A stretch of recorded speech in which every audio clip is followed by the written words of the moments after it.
So I'm here with Barry LaValley, who's a leading educator on transitioning into retirement. He's going to give us his thoughts on successfully navigating this often difficult transition.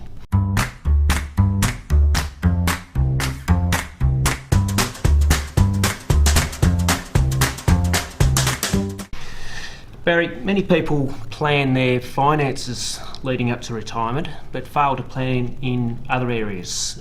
For example, retirement activities, relationships, etc. How important are these other areas, and is there any planning that can be done? This may surprise you, but almost equally as important as planning your finances. See, I don't know how you can plan your finances without understanding the life you're going to live.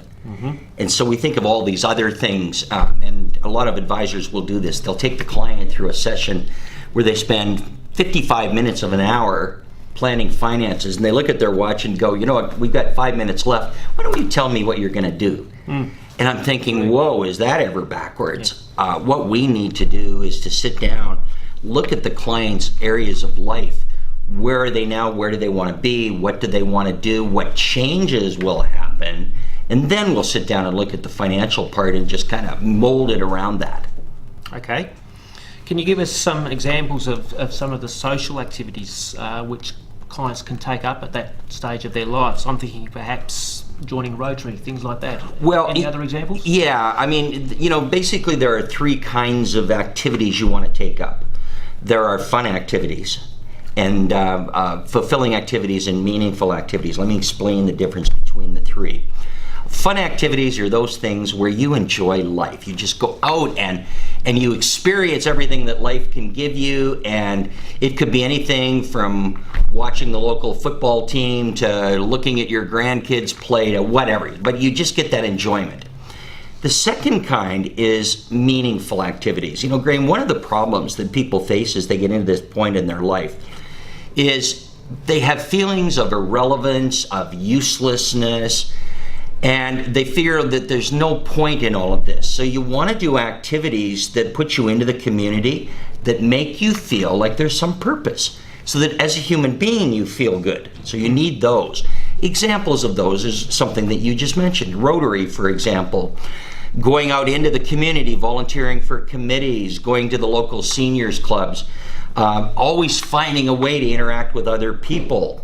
So those are very important. Yes. Going to University of the Third Age, for example, and taking courses online or whatever. That's a very important, meaningful activity. And the third kind, after fun and meaningful, is fulfilling.